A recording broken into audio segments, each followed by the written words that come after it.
মঙ্গলবার দক্ষিণ ২৪ পরগনার সুন্দরবনের বাসন্তী ব্লকের নফরগঞ্জ অঞ্চলের বিরিঞ্চিবাড়ি চালধোয়া গ্রামে হাজার হাজার মহিলারা মাতলেন শীতলা মায়ের বন্দনায়। এবার এই পুজো ৬৯ বর্ষে পদার্পণ করল। আর এই পুজো উপলক্ষে চলবে ৫ই এপ্রিল পর্যন্ত গ্রামীণ মেলা। মেলায় বসেছে হরেক রকমের ফলের দোকানপাট থেকে শুরু করে বিভিন্ন জিনিসপত্রের দোকানও। আর মেলার সাংস্কৃতিক মঞ্চে অনুষ্ঠিত হবে যাত্রাপালা, শীতলা মঙ্গল, গাজন গান সহ বিভিন্ন অনুষ্ঠান। সুন্দরবনের বিদ্যাধরী নদীর পাড়ে বিরিঞ্চিবাড়ি চালধোয়া প্রত্যন্ত গ্রামে আজ থেকে ৬৯ বছর আগে এই শীতলা মন্দির প্রতিষ্ঠিত হয় গ্রামের মানুষের রোগ ব্যাধি থেকে মুক্তি লাভের আশায়। একদিকে সুন্দরবনের মৎস্যজীবী, অপরদিকে সোদা মাটির নোনা জলের কৃষিজীবী মানুষ। তারা আজও বনবিবির পুজো দিয়ে যেমন জল জঙ্গলে মাছ কাঁকড়া শিকার করতে যায়, তেমনি মা শীতলার ৪২টি রোগের হাত থেকে মুক্তি পাওয়ার জন্য আজও এই শীতলা মায়ের বন্দনায় মেতে ওঠেন। আর এই পুজো ও গ্রামীণ মেলা কেন্দ্র করে সুন্দরবনের প্রত্যন্ত এলাকা থেকে হাজার হাজার ভক্তরা উপস্থিত হয়। ফলে উঠে আসে সর্বধর্মের মেলবন্ধন। আজ থেকে ৬৯ বছর আগে তেমনভাবে ছিল না স্বাস্থ্য পরিষেবার জন্য ডাক্তার, কবিরাজ। ফলে এলাকার মানুষজনের ভরসা হয়ে ওঠে মা শীতলা। ভক্তি ভরে শাস্ত্রীয় মতে চলে পূজা অর্চনা।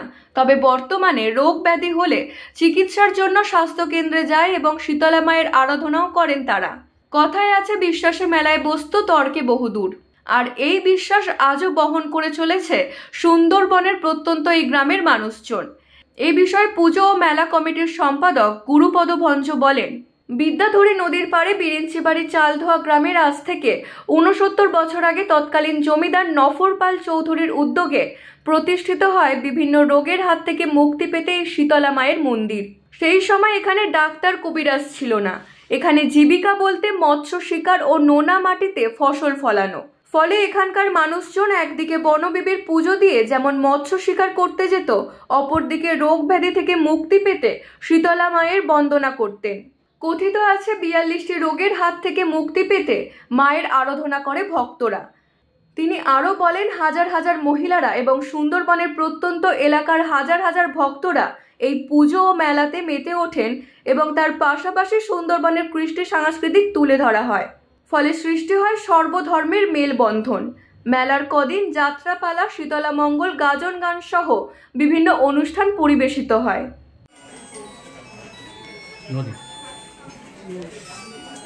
এই গ্রামটা হচ্ছে বিরিঞ্চিবাড়ি গ্রাম।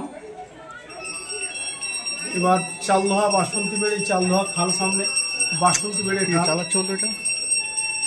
তো বিরিঞ্চিবাড়ি গ্রাম, এখান থেকে কিছুটা দূরে গেলে, সামান্য একটু দূরে গেলে বিদ্যাধরী নদী, তারপরেই এখানে আজ ৬৯ বছর আগে থেকে শুরু হয়েছে। এই পূজাটার শুরু হয়েছিল এখানে প্রতিষ্ঠাতা ইন্দুভূষণ মাইতি লেখা আছে। উনি তখন আমাদের জন্মের আগে আমরা শুনেছি, ওনাকেও দেখেছি। উনি কিছু চাষি এনে এখানে ওনাদেরকে বসবাস করান। ওনার জমি দিয়ে, উনি জমিদার ব্যক্তি ছিলেন। তো তখনকার দিনে রোগের এতটাই প্রকোপ ছিল, ডাক্তার কবিরাজ এতটা উন্নত মানের ছিল না। তখন মানুষের আস্থা ভরসা মায়ের প্রতি, যেরকম বনে গেলে, জঙ্গলে গেলে যারা যায়, বনদেবীর উপর তাদের যেরকম একটা ভরসা, এখানে গ্রামের মানুষ তখন ডাক্তার পেত না। ডাক্তার পেলেও অনেক দূরে পায়ে হেঁটে যেতে হতো। তারা মায়ের কাছে ছুটে আসতো, মানত করত।